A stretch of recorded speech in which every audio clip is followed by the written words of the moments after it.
하늘이 찢어질 듯한 뇌성병력이 초가지붕을 뒤흔들며 억수같이 쏟아지는 빗줄기가 썩은 문틈 사이로 스며들어 방 안의 퀴퀴한 공기를 더욱 무겁게 짓눌렀다. 칠흑 같은 어둠 속에서 들려오는 소리는 빗소리만이 아니었는데 그것은 마치 낡은 풀무가 억지로 바람을 삼키려다 실패한 것처럼 쇳소리가 섞인 듣는 이의 가슴을 후벼 파는 어린아이의 거친 숨소리였다. 10살도 채 되지 않은 사내아이가 누런 흙바닥에 누워 얼굴이 검푸르게 변해가는 것을 지켜보던 어미는 피가 맺히도록 입술을 깨물며 자신의 허벅지를 쥐어뜯고 있었고 그 옆에는 마을에서 용하다는 늙은 의원이 땀방울을 흘리며 침통을 만지작거릴 뿐 차마 손을 쓰지 못하고 있었다.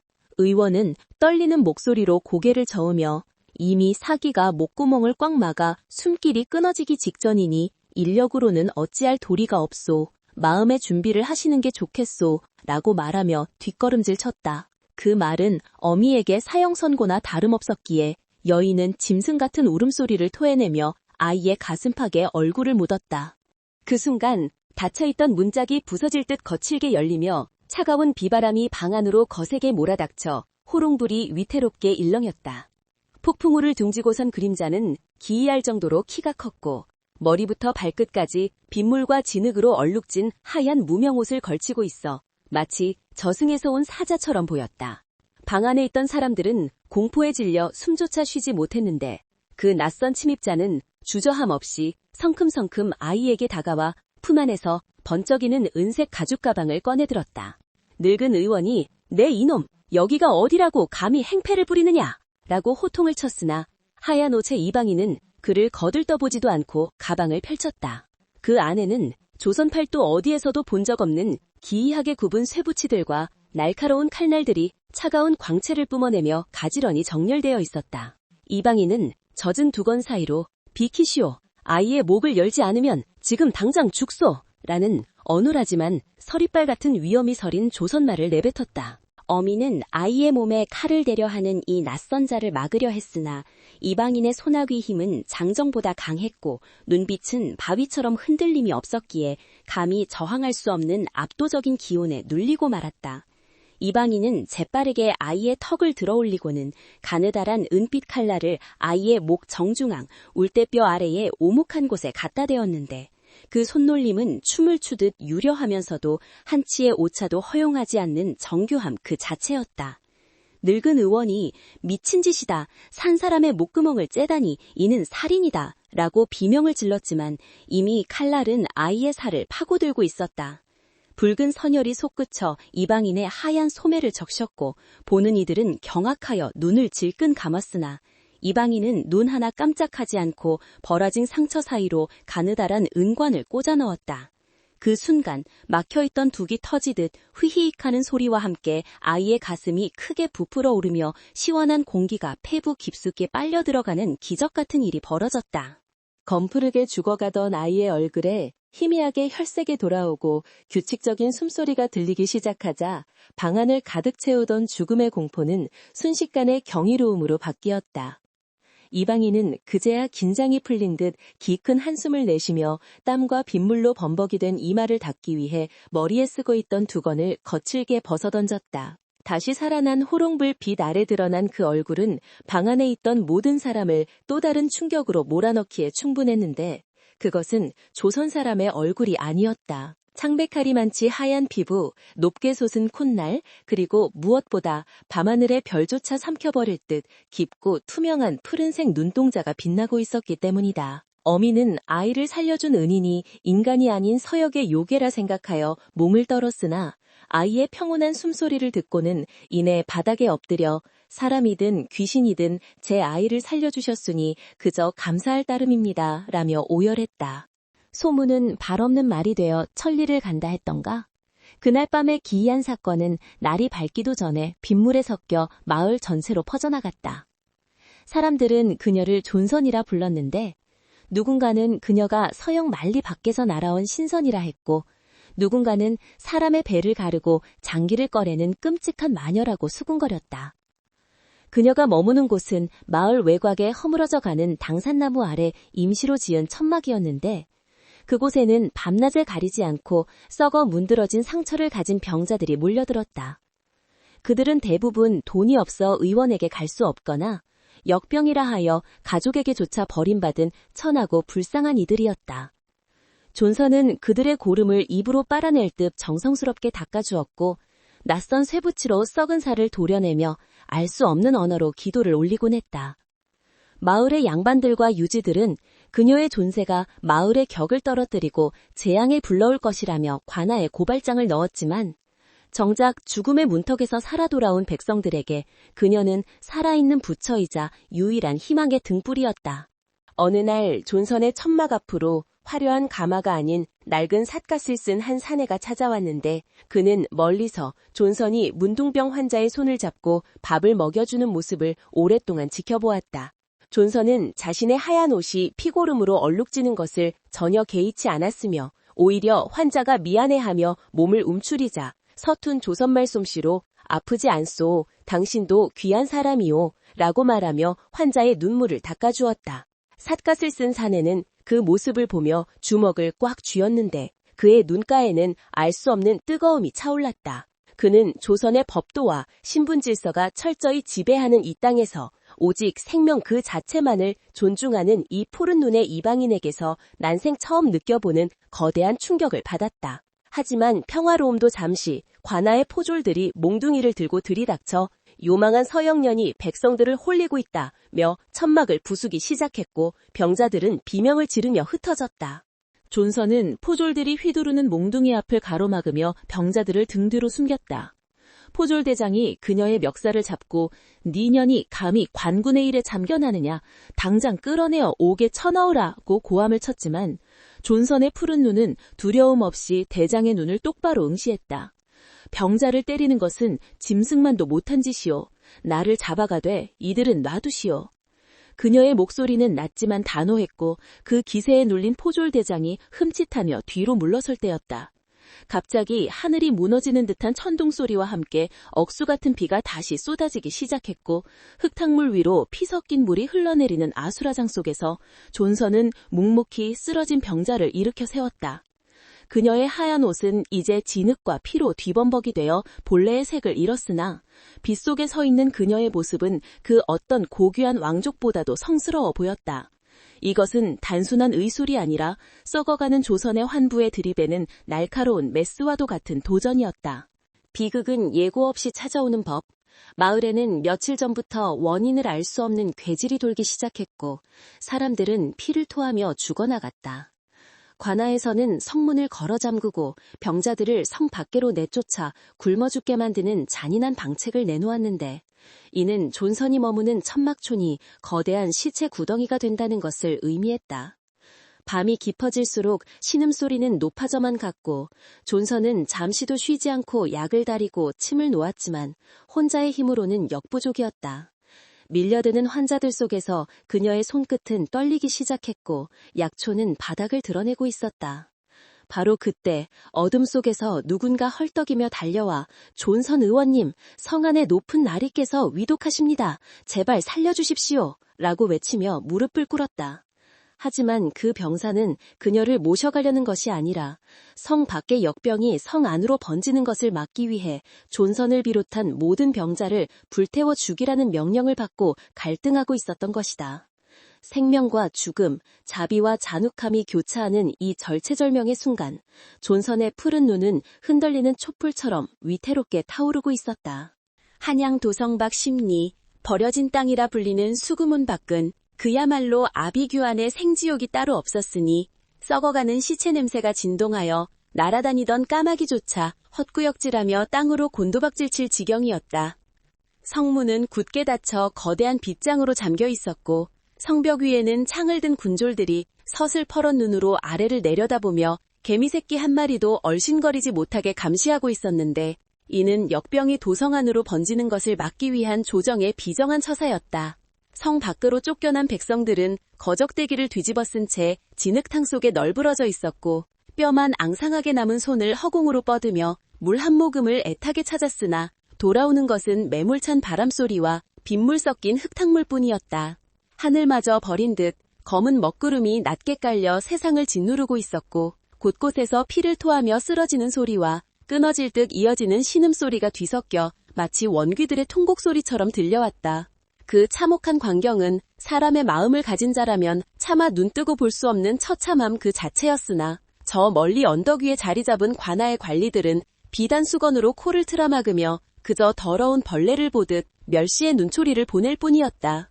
그 죽음의 늪 한가운데 유일하게 하얀 빛을 발하는 존재가 있었으니 바로 푸른 눈의 이방인 존선이었다. 그녀의 옷은 이미 흙탕물과 환자들의 토사물로 얼룩져 본래의 색을 잃은 지 오래였으나 그녀가 내뿜는 기운만은 진흙 속에서 피어난 연꽃처럼 고결하고 맑았다. 존선은 며칠째 한숨도 자지 못한 탓에 눈이 퀭하게 들어가고 입술은 바짝 타들어가 있었지만 쉴 새 없이 움직이며 거대한 가마솥에 물을 끓이고 있었다. 그녀는 조선의 의원들이 흔히 쓰는 탕약이나 부적 대신 깨끗한 물에 소금을 타서 끓인 밍밍한 물을 환자들에게 먹이고 있었는데 이를 본 사람들은 서역의 마녀가 사람을 삶아 죽이려 한다며 수군거렸다. 하지만 존선은 아랑곳하지 않고 뜨거운 김이 솟아오르는 가마솥 앞에서 땀을 비오듯 흘리며 나무 주걱을 저어 물을 식히고 또 식혔다. 그녀는 알고 있었다. 이 끔찍한 괴질은 더러운 물에서 비롯된 것이며 끓인 물과 소금만이 탈수로 죽어가는 생명을 붙잡을 수 있는 유일한 동아줄이라는 사실을 말이다. 마을의 무당을은 구판을 벌이며 서역 귀신이 들어와 물의 신이 노했다라고 떠들썩하게 꽹과리를 쳐댔고 그 소란에 홀린 무지한 백성들은 존선을 향해 돌멩이를 던지기 시작했다. 날아온 돌 하나가 존선의 이마를 스치고 지나가 붉은 선혈이 흘러내려 하얀 뺨을 타고 턱 밑으로 떨어졌지만 존선은 닦을 생각조차 하지 않은 채 죽어가는 노파의 입에 숟가락을 밀어넣었다. 할머니, 이것을 삼켜야 합니다. 그래야 삽니다. 제발 한 모금만. 서툰 조선말로 애원하는 그녀의 목소리는 쉰 소위가 섞여 갈라져 있었으나 그 안에 담긴 간절함은 듣는 이의 가슴을 울리는 힘이 있었다. 노파가 힘겹게 물을 삼키고 개워내지 않자 존선의 입가에는 엷은 미소가 던졌는데 그 순간 그녀의 푸른 눈동자는 피와 오물로 뒤덮인 이 지옥에서 유일하게 빛나는 별과 같았다. 그녀를 향해 돌을 던지던 사람들조차 그 성스러운 모습에 주춤하며 손에 쥔 돌을 슬그머니 내려놓게 만들 정도였다. 그때 말발굽 소리가 요란하게 울리며 관아의 현감이 호위무사들을 대동하고 나타났는데 그는 말 위에서 거만하게 채찍을 휘두르며 길을 막고 있는 병자들을 짐승 쫓듯 몰아냈다. 비단 옷을 입은 현감은 존선이 끓이고 있는 가마솥을 가리키며 저 요망한 것이 끓이는 동물이 백성들을 더 빨리 죽게 만든다는 소문이 자자하다. 당장 솥을 엎고 전연을 끌어내라 라고 호통을 쳤다. 포졸들이 달려들려 하자 존선은 온몸으로 가마솥을 막아서며 소리쳤다. 이것은 독이 아닙니다. 사람을 살리는 생명수입니다. 똥물과 섞인 우물물을 마시면 다 죽습니다. 그녀의 외침은 절박했으나 현감은 비웃음을 흘리며 채찍으로 존선의 어깨를 후려쳤다. 네 년이 감히 관의 명령을 거역하느냐? 푸른 눈을 가진 요물 주제에 어디서 훈계질이야? 살이 찢어지는 소리와 함께 존선이 비틀거렸으나 그녀는 솥을 잡은 손을 놓지 않았다. 그녀의 하얀 옷 위로 붉은 핏자국이 또다시 번져나갔고 고통으로 일걸어진 그녀의 얼굴에는 분노보다는 슬픔이 가득 차 있었다. 이 모든 광경을 군중품에 섞여 조용히 지켜보는 이가 있었으니 그는 남루한 핫바지 차림에 낡은 갓을 쓰고 있었지만 그 눈빛만은 예사롭지 않게 형형했다. 그는 며칠 전부터 존선의 곁을 맴돌며 그녀가 하는 모든 행동을 낱낱이 관찰해온 암행어사 혹은 그보다 더 높은 신분의 누군가였다. 그는 존선이 자신의 상처를 돌볼 겨를도 없이 현감의 채찍질을 견디며 끝까지 환자들에게 물을 먹이는 모습을 보며 가슴속 깊은 곳에서 끓어오르는 무언가를 느꼈다. 조선의 관리들은 백성을 버렸고 조선의 의원들은 도망쳤으며 조선의 무당들은 백성을 현혹하고 있을 때 오직 말도 통하지 않는 이방인 여인만이 목숨을 걸고 조선의 백성을 지키고 있었다. 사내는 주먹을 꽉 쥐어 손톱이 살을 파고들 정도였는데 그는 자신이 평생 읽어온 성현의 말씀이 눈앞의 현실 앞에서 얼마나 무력한지 그리고 저 여인의 행동이 진정한 인과 어떻게 맞닿아 있는지를 뼈저리게 깨닫고 있었다. 밤이 깊어지자 현감은 역병의 근원을 뿌리 뽑아야 한다는 명목으로 환자들이 모여있는 천막촌을 불태우라는 잔인한 명령을 내렸다. 횃불을 든 군졸들이 다가오자 병자들은 공포에 질려 울부짖으며 서로를 부둥켜 안았고 아수라장이 된 현장에서 존선은 홀로 횃불 앞을 막아섰다. 안 돼, 여기엔 산 사람이 있어, 숨쉬는 사람이 있단 말이오. 그녀는 불타는 장작을 맨손으로 잡으려다 손바닥이 되어 껍질이 벗겨지는 화상을 입었지만 고통조차 잊은 듯 짐승처럼 울부짖으며 저항했다. 불빛에 비친 그녀의 그림자는 거대하게 일렁이며 마치 춤을 추는 듯했고 헝클어진 머리카락과 피 묻은 얼굴은 광녀처럼 보였지만 그 처절한 몸짓은 숭고한 희생 그 자체였다. 군졸들조차 그녀의 기세에 눌려 주춤거리는 사이 어둠 속에서 지켜보던 사내가 조용히 자리를 떴다. 그의 손에는 붓과 종이가 들려 있었고 그의 발걸음은 그 어느 때보다 무겁고 빨랐다. 사내는 성벽 아래 은밀한 곳으로 개서 품속에서 작은 새 한 마리를 꺼내어 다리에 쪽지를 묶어 날려보냈는데 그 쪽지에는 존선의 처절한 사투와 관리들의 부패 그리고 참혹한 현장의 실상이 낱낱이 적혀 있었다. 한편 다시 돌아온 사내는 횃불을 든 군졸의 팔을 낚아채며 나직하지만 위험 있는 목소리로 멈추시오, 하늘이 보고 있소 라고 말했다. 군졸이 네 놈은 뭐냐 라고 소리치며 칼을 뽑으려 했으나 사내가 갓근을 살짝 들어올려 보여준 허리춤의 마패는 어둠 속에서도 서늘한 빛을 뿜어내고 있었다. 비록 정체를 완전히 드러내지는 않았으나 그 짧은 순간의 압도적인 기운에 군졸은 얼어붙고 말았다. 그러나 현감은 이를 눈치채지 못한 채 다 태워버려라, 불을 질러라 라고 고래고래 소리를 지르고 있었고 불길은 이미 천막의 한 귀퉁이를 집어삼키기 시작했다. 타오르는 불꽃과 쏟아지는 빗줄기 사이에서 존선은 연기에 질식해 기침을 하면서도 아이들을 품에 안고 불길 밖으로 기어나왔다. 그녀의 등 뒤로 천막이 무너져 내리며 거대한 불기둥이 솟구쳤다. 새벽이 밝아올 무렵 잿더미가 된 천막촌에는 매캐한 연기만이 자욱하게 피어오르고 있었다. 다행히 큰 인명피해는 면했으나 존선의 거처와 약초, 도구들은 모두 불타 없어져 버렸다. 숯검정이 묻은 얼굴로 망연자실하게 앉아있는 존선에게 누군가가 다가와 조용히 물 한 사발을 건넸다. 고개를 들어보니 어젯밤 군졸을 막아섰던 그 남노한 사내였다. 그는 아무 말 없이 자신의 겉옷을 벗어 떨고 있는 존선의 어깨에 덮어주었는데 그 옷에서는 은은한 묵향이 났다. 당신은 누구시오? 존선의 물음에 사내는 씁쓸한 미소를 지으며 그저 지나가는 과객일 뿐이요. 의원님의 의술이 조선을 부끄럽게 합니다. 라고 답했다. 그때 멀리서 뽀얀 먼지를 일으키며 궁궐의 문양을 새긴 깃발을 든 파발마가 질풍같이 달려오고 있었다. 성문이 거대한 소음을 내며 열리기 시작했고 그 틈 사이로 보이는 도성 안의 풍경은 심상치 않은 기운을 내뿜고 있었으니 이는 존선의 운명이 또 다른 거대한 소용돌이 속으로 휘말려 들어가고 있음을 알리는 신호탄이었다. 먼지가 자욱하게 피어오르는 잿더미 위로 궁궐의 문양인 이화가 새겨진 깃발을 든 파발마가 거친 숨을 몰아쉬며 멈춰섰다. 말에서 뛰어내린 전령은 흙바닥에 무릎을 꿇으며 존선에게 물을 건네주었던 그 남로한 삿갓의 사내를 향해 엎드려 절규하듯 외쳤다. 전하, 대비마마의 환호가 위중하시옵니다. 어이들이 손을 쓸 수 없어 촌각을 다투는 상황이오니 부디 환궁하시옵소서. 그 한마디는 천둥소리보다 더 크게 주위의 공기를 뒤흔들었다. 조금 전까지 기세등등하게 채찍을 휘두르던 현감의 얼굴은 사색이 되어 턱이 덜덜 떨리기 시작했고 포졸들은 손에 쥐고 있던 창을 떨어뜨리며 바닥에 머리를 박았다. 삿갓을 쓴 사내, 아니 조선의 젊은 왕은 천천히 갓을 벗어던졌다.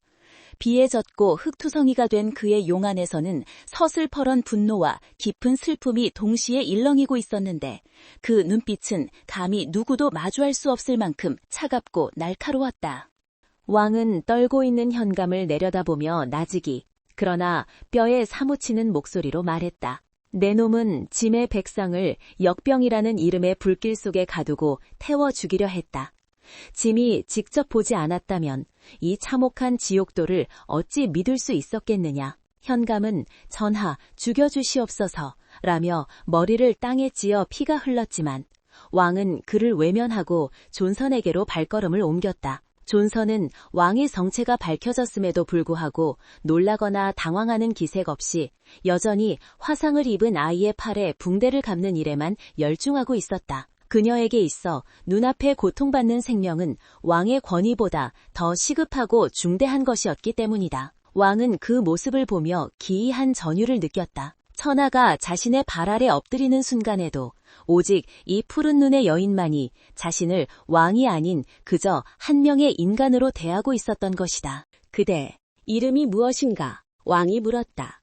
존선은 피 묻은 손을 앞치마에 쓱쓱 닦고는 고개를 들어 왕의 눈을 똑바로 바라보았다. 사람들은 저를 존선이라 부릅니다. 그녀의 조선말은 여전히 어눌했지만 그 울림은 단단했다. 왕은 무릎을 굽혀 그녀와 눈높이를 맞추며 물었다. 어찌하여 도망가지 않았는가? 저들이 너를 마녀라 부르고 돌을 던지며 불까지 질렀는데 왜 목숨을 걸고 이 천한 것들을 지키려 하는가? 존선은 이해할 수 없다는 표정으로 고개를 갸웃거렸다. 천한 생명은 없습니다. 아픔은 왕에게나 거지에게나 똑같이 아픈 법입니다. 의사는 생명 앞에서 도망가지 않습니다. 그것이 제가 배운 신의 모든 뜻입니다. 왕은 그 말에 머리를 한 대 맞은 듯한 충격을 받았다. 구중궁궐의 높은 담벼락 안에서 듣던 화려한 미사여 구화는 비교조차 할 수 없는 날 것 그대로의 진실이 그녀의 푸른 눈동자 속에 담겨 있었기 때문이다. 왕은 자리에서 일어나며 결심을 굳힌 듯 존선의 손목을 낚아챘다. 나와 함께 가자. 걸 안에 짐의 어미가 죽어가고 있다. 조선 최고의 의원들도 포기한 병이다. 네가 그 신뢰로 짐의 어미를 살려다오. 존선은 잠시 망설였다. 이곳에는 아직 그녀의 손길이 필요한 환자들이 남아있었기 때문이다. 왕은 그녀의 마음을 읽은 듯 덧붙였다. 이곳의 백성들은 짐이 약조하겠다. 내의원 의관들을 보내고 곳간을 열어 굶주리는 자가 없게 할 것이다. 그러니 제발 짐을 도와다오. 왕의 눈가에 맺힌 절박한 이슬을 본 존선은 고개를 끄덕였다. 그것은 군신 간의 명령과 복종이 아닌 생명을 구하고자 하는 두 인간의 무건의 약조였다. 왕은 자신의 말을 존선에게 내어주고 자신은 호위무사의 말에 올라타 궁을 향해 질주하기 시작했다. 한양 도성의 거대한 숭례문이 열리고 왕의 행렬이 걸레로 진입하자 조정은 발칵 뒤집혔다. 흑투성이가 된 왕이 푸른 눈의 이방인 여인을 대동하고 나타났다는 소식은 순식간에 퍼져나갔고 대소신료들은 편전 앞으로 몰려나와 통곡하며 앞길을 막아섰다. 전하, 아니되옵니다. 어찌 근본도 알 수 없는 서역의 요녀를 신성한 궁궐에 들이려 하시나이까. 영의정을 필두로 한 대신들은 바닥에 엎드려 읍소했으나 그들의 목소리에는 왕에 대한 걱정보다는 자신들의 기득권이 흔들릴까 두려워하는 공포가 서려 있었다. 존선은 태어나 처음 보는 거대한 기와집들과 화려한 단청, 그리고 자신을 죽일 듯이 노려보는 수많은 눈동자들의 위압감을 느꼈으나 왕의 든든한 뒷모습을 보며 마음을 다잡았다. 그녀는 자신이 이곳에 구경을 온 것이 아니라 싸우러 왔음을 직감했다. 병마와 싸우고 편견과 싸우기 위해서 말이다. 왕은 칼을 뽑아들고 신료들을 겨누며 포효했다. 비켜라! 짐의 어머니가 숨이 넘어가고 있다. 너희가 말하는 그 고귀한 법도와 예법이 사람을 살릴 수 있더냐? 어이들이 손을 놓고 죽을 날만 기다리라고 할 때 이 여인은 불길 속에서 백성을 구해냈다. 누가 요녀이고 누가 충신이냐? 왕의 서슬퍼런 기세에 신료들은 홍에 갈라지듯 길을 쳤지만 그들의 눈빛은 여전히 도끼로 가득 차 있었다. 그들은 존선이 실패하기만을, 그리하여 왕의 권위가 바닥으로 추락하기만을 기다리고 있는 하이에나 떼와 같았다. 존선은 그 살벌한 공기를 피부로 느끼며 왕의 뒤를 따라 대비전으로 들어섰다. 문이 열리자마자 썩은 내가 진동하여 숨을 쉬기조차 힘들었는데 방 안은 온통 부적과 향냄새로 가득 차 있어 환자가 숨쉴 틈조차 없어 보였다. 비단 이불 속에 누워있는 대비는 이미 송장이나 다름없었다. 얼굴은 흑빛으로 변해 있었고 호흡은 얕고 불규칙했으며 식은땀이 시트로 흠뻑 적시고 있었다. 방 한쪽에는 조선 최고의 명이라 불리는 어이들이 고개를 숙인 채 벌벌 떨고 있었는데 그들은 감히 대비의 몸에 손을 베는 것조차 불경하다 여겨 진맥조차 제대로 하지 못하고 탕약만 들이붓고 있었던 것이다. 존선은 주저없이 대비에게 다가가 이불을 걷어냈다. 상공들이 무엄하다. 감히 옥체에 손을 대다니. 라며 비명을 질렀지만 왕이 손을 들어 그들을 제지했다. 존선은 대비의 목과 겨드랑이 주변을 만져보고는 오른쪽 옆구리 아래가 딱딱하게 굳어 부풀어 오른 것을 발견했다. 그녀가 그곳에 살짝 누르자 의식을 잃었던 대비가 고통스러운 신음소리를 토해냈다. 존선은 가방을 열어 청진기를 꺼내 대비의 가슴에 댔다. 쇠붙이를 몸에 갖다 대는 기괴한 모습에 어이들은 경악하여 입을 다물지 못했다. 잠시 후 청진기를 뗀 존선이 왕을 돌아보며 서툰 조선말로 그러나 확신에 찬 어조로 말했다. 뱃속에 거대한 고름주머니가 있습니다. 이것이 터지면 죽습니다. 지금 당장 배를 열어 고름을 빼내지 않으면 오늘 밤을 넘기지 못합니다. 그 말은 조용하던 대비전에 떨어진 날벼락과도 같았다. 배를 가른다니 왕실의 존엄한 옥체에 칼을 댄다는 말이냐. 영의정이 문을 박차고 들어오며 고함을 쳤다. 전하, 이 요녀가 미쳤습니다. 이는 대형무도한 짓이옵니다. 당장 저 년의 목을 베소서. 신료들의 반발은 극에 달했고 분위기는 험악해져 당장이라도 존선을 끌어낼 기세였다. 존선은 두려움에 떠는 대신 가방에서 날카로운 수술용 칼을 꺼내들었다. 은빛 칼날이 촛불에 반사되어 섬뜩한 빛을 뿜어내자 방 안의 모든 사람이 숨을 죽였다. 그녀는 왕에게 간절한 눈빛을 보냈다. 전하, 시간이 없습니다. 저를 믿으십니까? 아니면 썩어 빠진 법도를 믿으십니까? 왕은 덜덜 떨리는 어머니의 손을 잡고 잠시 눈을 감았다. 그의 머릿속에서는 수많은 정치적 셈법과 유교적 가르침이 소용돌이쳤지만 결국 그의 뇌리에 남은 것은 비 오는 날 아이의 목을 뚫어 살려내던 존선의 확신에 찬 손길이었다. 왕은 눈을 번쩍 뜨고 외쳤다. 모두 물러가라. 지금 이 순간부터 이 방의 주인은 짐도 아니요 너희도 아니다. 오직 이 의원뿐이다. 만약 대비가 잘못된다면 내 왕관을 내놓을 것이나 방해하는 자는 그 누구라도 짐의 칼에 목이 달아날 것이다. 왕의 서슬퍼런 엄명에 신료들은 존선의 분을 삭히며 물러날 수밖에 없었다. 그러나 그들은 문 밖에서 귀를 기울이며 존선의 실패를 기도하고 있었다. 존선은 떨리는 손을 진정시키며 대비의 옷고름을 풀었다. 그녀는 알고 있었다. 이 수술은 단순히 고름을 짜내는 것이 아니라 조선이라는 거대하고 견고한 벽을 깨뜨리는 위험한 도박이라는 것을.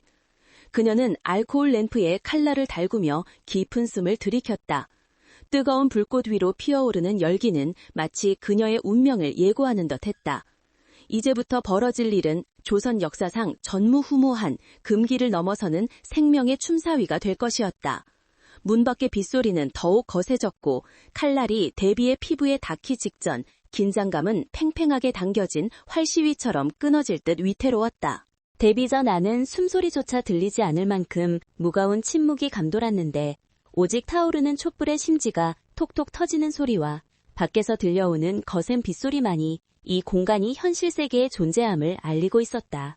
존선은 떨리는 손을 진정시키기 위해 깊은 숨을 들이켰고 그녀의 폐부 깊숙이 스며드는 공기에는 향긋한 약재 냄새 대신 비릿한 피냄새와 소독을 위해 끓인 독한 술 냄새가 뒤섞여 있었다. 그녀는 하얀 천 위에 가지런히 놓인 수술 도구들을 바라보았는데 촛불에 비친 날카로운 칼날과 가위, 그리고 구부러진 바늘들은 마치 전장에 나가는 장수의 무기처럼 서늘한 기운을 뿜어내고 있었다. 대비의 옥체는 얇은 비단으로 덮여 있었으나 수술을 해야 할 오른쪽 복부만은 벌거벗겨진 채 드러나 있어 지켜보던 상궁들은 차마 그 광경을 똑바로 보지 못하고 고개를 돌리며 흐느꼈다.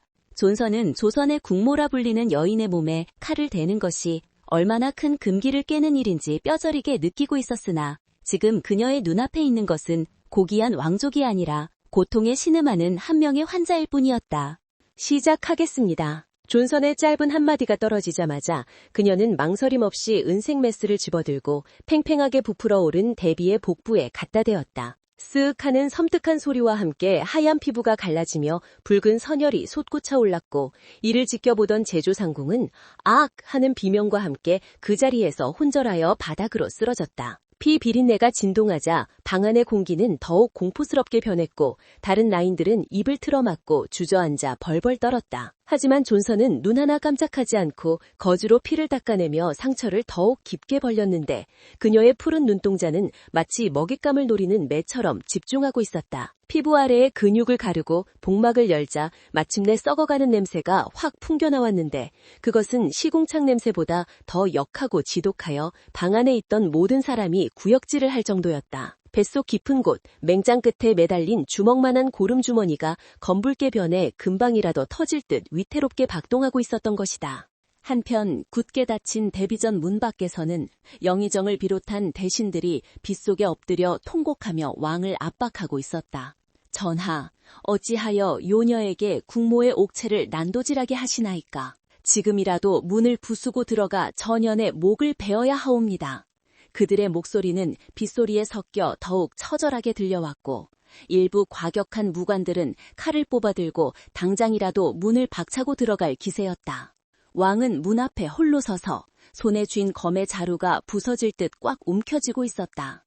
왕의 등 뒤로는 어머니의 생사가 걸린 처절한 사투가 벌어지고 있었고 앞에는 자신의 왕권을 흔들려는 정적들이 늑대 떼처럼 울부짖고 있었다. 왕은 속으로 피눈물을 삼키며 되뇌었다. 만약 어마마마께서 잘못되신다면 나는 오늘 이 검으로 내 목을 칠 것이다. 허나 그 전까지는 단 한 놈도 이 문지방을 넘지 못하리라.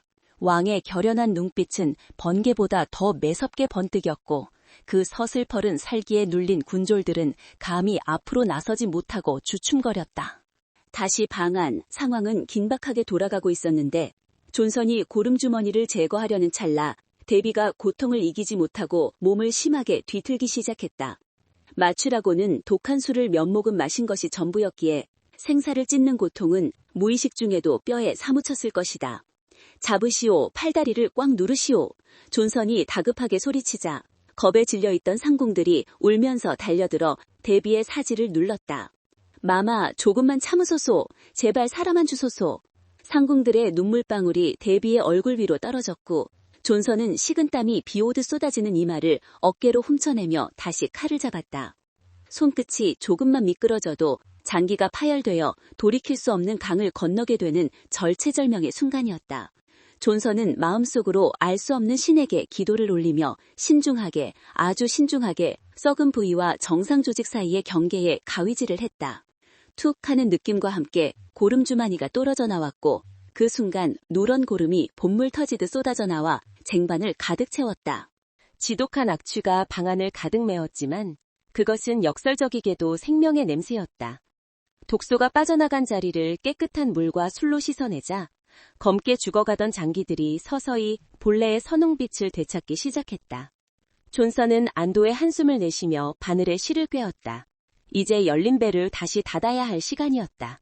그녀의 손놀림은 조선 최고의 침선비, 바느질하는 궁녀보다 더 빠르고 정교했는데 살과 살을 맞대어 꿰매는 그녀의 바느질은 마치 찢어진 비단을 수선하듯 촘촘하고 아름다웠다. 마지막 매듭을 짓고 상처 부위를 깨끗한 천으로 감싸자 거칠게 몰아쉬던 데비의 호흡이 거짓말처럼 편안해졌다. 펄펄 끓던 열기도 서서히 가라앉고 있었고 흑빛이었던 얼굴에는 희미하게 남아 혈색이 돌아오고 있었다. 존슨은 피 묻은 장갑을 벗어던지며 바닥에 주저앉았다. 온몸의 힘이 다 빠져나가 손가락 하나 까딱할 수 없었지만 그녀의 입가에는 승자의 미소가 번지고 있었다. 수술이 끝났음을 알리는 신호인지 밖에서 몰아치던 비바람도 잦아들고 있었다. 존슨은 비틀거리는 몸을 일으켜 세우고 쟁반에 담긴 끔찍한 결과물, 즉 데비의 뱃속에서 꺼낸 썩은 덩어리와 고름을 들고 문 쪽으로 걸어갔다. 문을 여는 그녀의 손은 아직도 미세하게 떨리고 있었지만 문을 활짝 젖히는 동작에는 거침이 없었다. 끼익 하는 소리와 함께 문이 열리자 밖에서 대치하고 있던 왕과 대신들의 시선이 일제히 그녀에게로 쏠렸다. 존슨은 피트성이가 든 하얀 가운을 입은 채 마치 지옥에서 돌아온 여전사처럼 당당하게 서 있었다. 그녀는 아무 말 없이 쟁반을 높이 들어 올려 대신들에게 보여주었다. 횃골의 불빛 아래 적나라하게 드러난 검붉은 덩어리와 악취를 풍기는 고름을 본 대신들은 경악하여 뒷걸음질 쳤고 일부는 헛구역질을 하며 고개를 돌렸다. 보시오! 이것이 마마를 죽이고 있던 독이요! 존선의 목소리는 거란을 쩌렁쩌렁 울렸다. 당신들이 예법을 논하며 뒷짐지고 있을 때 이 독은 마마의 오장육부를 썩게 만들고 있었소. 내 칼이 아니었다면 마마께서는 오늘 밤을 넘기지 못하고 이 독에 잠식되어 돌아가셨을 것이오. 그녀의 외침은 단순한 변명이 아니라 무능하고 위선적인 권력자들을 향한 통렬한 일갈이었다. 영의정은 얼굴이 불그락푸르락하여 반박하려 했으나 눈앞에 있는 명백한 증거와 데뷔전 안에서 들려오는 물을 다오라는 데뷔의 가느다란 목소리에 입을 다물 수밖에 없었다. 데뷔가 깨어났다는 소식은 순식간에 퍼져나갔고 살기등등했던 분위기는 순식간에 반전되었다. 왕은 칼을 거두고 존선에게 다가가 피 묻은 그녀의 손을 두 손으로 감싸쥐었다. 왕의 눈에는 뜨거운 눈물이 고여 있었다. 고맙다. 정말 고맙다. 네가 짐의 어미를 살렸고 조선을 살렸다. 왕이 진심 어린 감사에 존선은 그제야 긴장이 풀린 듯 다리가 풀려 휘청거렸다. 왕이 급히 그녀를 부축하자 주변에 있던 내관들과 궁녀들도 서둘러 달려와 그녀를 도왔다. 조금 전까지 그녀를 죽이려 했던 대신들은 쥐구멍이라도 찾고 싶은 심정으로 고개를 숙인 채 어쩔 줄 몰라 했다. 날이 밝아오고 있었다. 동쪽 하늘에서 붉은 해가 떠오르며 비구름을 밀어내고 있었고 그 햇살은 데뷔전 앞마당에 서 있는 핏자국 얼룩진 이망인 여인을 비추었다. 그녀는 더 이상 마녀도 요괴도 아니었다. 그녀는 죽음의 문턱에서 생명을 낚아채운 신의, 하늘이 내린 의원이었다. 이 사건은 훗날 조선 왕조실록에 푸른 눈의 의녀가 기적을 행하여 왕실의 안녕을 지켰다라고 기록될 역사적인 순간이었으나 존선에게는 그저 의사로서 해야 할 일을 했을 뿐인 또 하나의 긴 밤이 지나간 것에 불과했다. 하지만 그녀는 아직 몰랐다. 이 수술이 가져올 파장이 단순히 한 사람의 목숨을 구한 것에 그치지 않고 조선이라는 나라 전체의 운명을 바꾸어 놓을 거대한 나비 효과가 될 것임을 말이다.